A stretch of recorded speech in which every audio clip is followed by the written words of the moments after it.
चुड़ैल का जंगल। पुरस्कार जंगल के साए में बसे गांव की खौफनाक कहानी। गांव चांदपुर एक पुरसुकून जगह थी जो सरसब्ज खेतों और बुलंद पहाड़ों के दरमियान वाक़या था, मगर उसकी सरहद के साथ ही एक घना और तारीक जंगल था जिसके बारे में कई खौफनाक कहानियां मशहूर थीं। लोग कहते थे कि ये जंगल मनहूस है और वहाँ एक चुड़ैल का बसेरा है।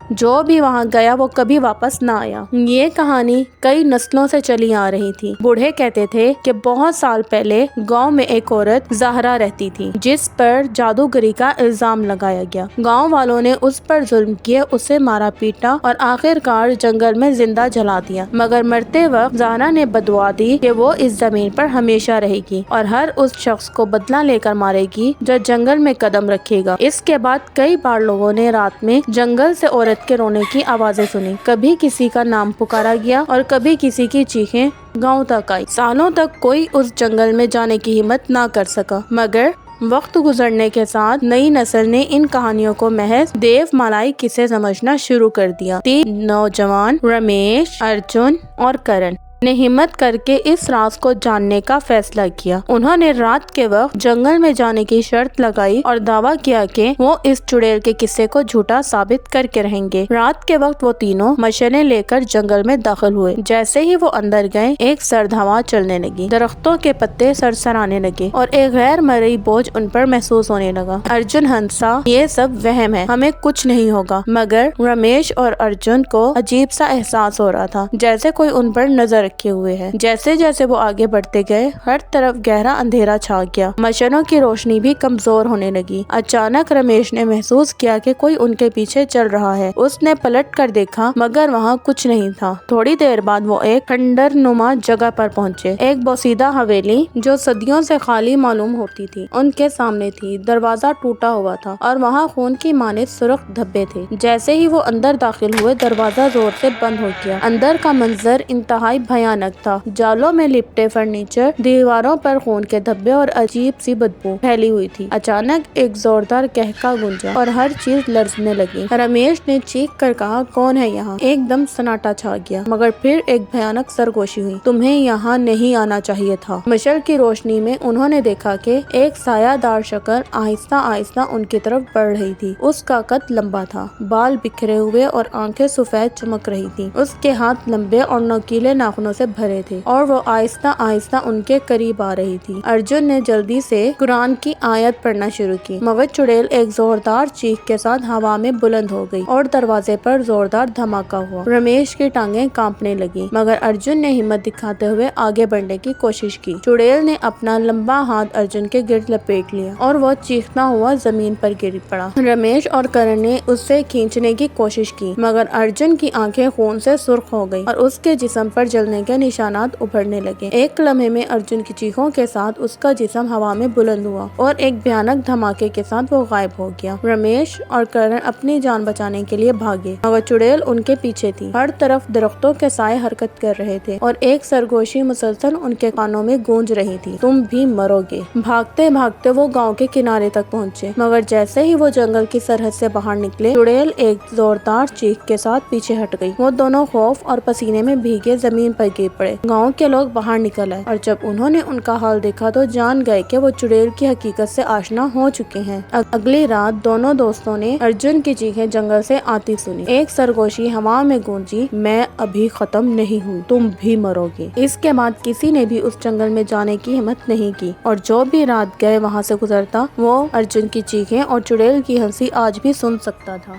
अगर आपको मेरी स्टोरी अच्छी लगे तो प्लीज़ मेरी वीडियो को लाइक, शेयर और मेरे चैनल को सब्सक्राइब करना मत भूलिएगा।